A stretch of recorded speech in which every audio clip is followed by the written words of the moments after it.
예, 안녕하세요. 오늘은 예비 타당성 조사입니다. 수행 절차를 국회직에 좀 깊이 물어봤기 때문에 이걸 갖고 왔고요. 저번에 국회 문제 풀 때 했는데 좀 세부 내용까지 갖고 왔습니다. 이거. 자, 제일 먼저 보니까 이제 수행 절차가 나오는데 제일 먼저 뭐 한다? 경제성이 1번이에요. 경제성은 1번이고 경제성 할 때 방법은 비시 분석이 원칙이에요. 이게 안 되었을 때 뭐가 들어간다? 이시가 들어가요. 그다음에 경제성이 뭐가 들어갔나 봐? 수요, 편익. 그 다음에 수요 조사해야 되고 편익과 비용 추정하고 빠진 게 있다 민감도가 들어가야 돼. 민감도까지 수요를 조사하고 편익과 비용 추정한 다음에 민감도 분석까지 고게 들어가면 다 됩니다. 그다음에 정책은 뭐가 있나 봐. 여건이나 효과들 그다음에 선택 항목들이 있는데 의지라든지 이런 것들 그게 들어갈 겁니다. 여기다 누가 들어간다? 지역 균형 발전이 들어가요.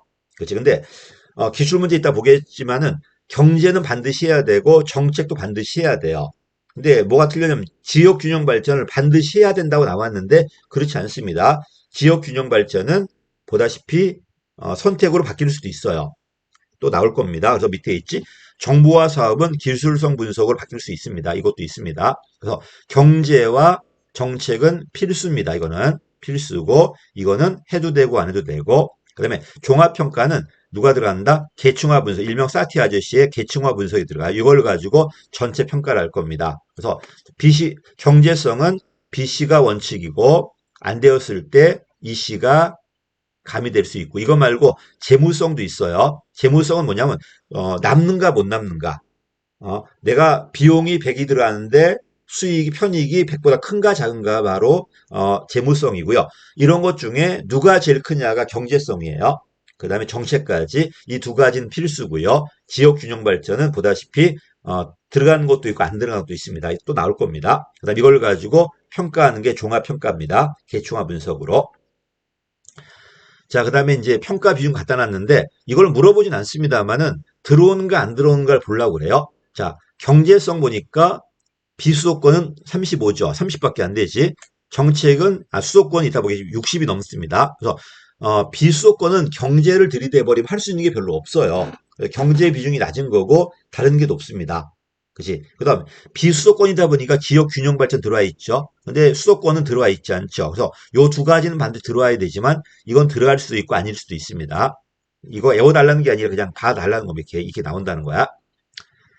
자, 그 다음에 넘어가면 정보화 사업도 있죠. 정보화 사업은 보다시피 지역 균형 발전이 없고 기술성 들어와 있죠. 그다음에 원칙은 BC고 안 되었을 때가 EC가 들어가요. 경제성으로.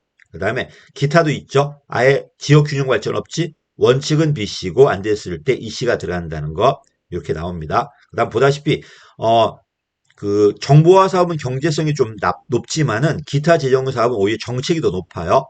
이 말은 무슨 말이야? 경제적으로 타당성이 낮더라도 다른 게 있다면 올라갈 수 있다는, 채택될 수 있다는 겁니다. 왜? 계층화 분석으로 모을 거니까 경제만 들어가는 게 아니라 경제 들어가고 정책 들어가고 기술도 들어가고 지역 균형 발전 들어간단 말이야. 그래서 경제가 좀 떨어지더라도 정책이나 다른 게 점수가 높다면은 채택될 수 있다는 겁니다. 그게 기출 문제 나왔습니다.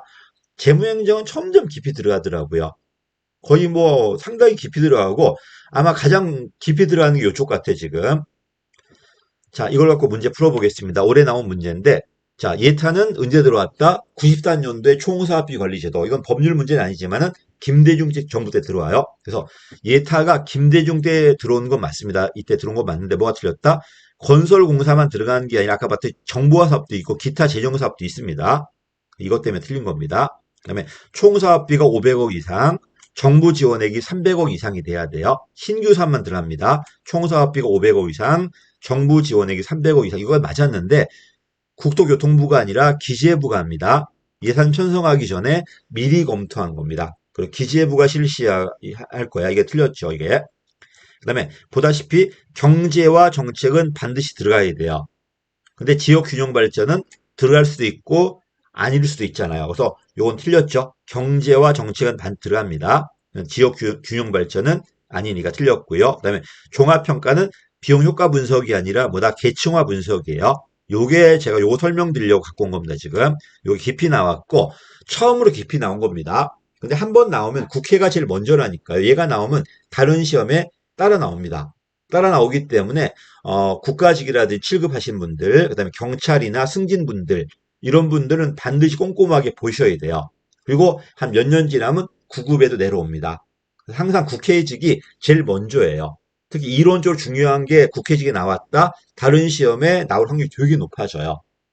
국회의직을 반드시 봐야 됩니다. 문제가 좀 어렵더라도 얘 때문에 뭐가 나올 건지 예측이 되기 때문에 행정학 수험하신 분들이랑 반드시 한번 봐둬야 될 문제 국회의직 문제입니다. 자, 이거 틀렸습니다. 이거 다 틀렸어요. 이거는 넘어갈게요. 자, BC 분석 1보다 작다는 건 경제성이 낮다는 겁니다. 근데 아까 말씀드렸듯이 아이고 죄송합니다. 경제성이 낮아도 정책성이나 지역 균형 발전이 있잖아요. 그러면 통과될 수 있다는 겁니다. 왜 얘 비중이 30% 40%밖에 안 됐잖아. 물론 수도권 되게 높았죠. 수도권 높았지만 딴 건 별로 안 됐잖아 지금. 이러니까 얘가 낮더라도 정책이나 지역 균형 발전 또는 기술성 분석이 높다면 통과될 수 있다는 겁니다. 이건 맞는 말입니다.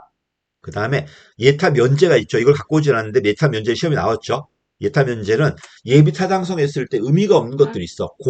공공청사 신축이라든지, 뭐 학교 신축이라든지, 재난복구라든지, 남북관계라든지, 이런 것들은 해봤자 별 의미가 없잖아요. 왜? BC분석 통과 못 할 거니까 이거는 면제될 수 있다는 겁니다. 그래서 요건 갖고 오지 않았는데 답은 리을과 미음 두 가지가 맞았습니다. 또 기억, 니은 줬으면 좀 맞췄을 땐 개수로 주다 보니까 정확히 알아야 되거든요. 물론 국가직은 개수 문제 잘 안 나오지만은 경찰 간부는 많이 나오니까 이거 하신 분들은 개수까지 정확히 알아내야 됩니다.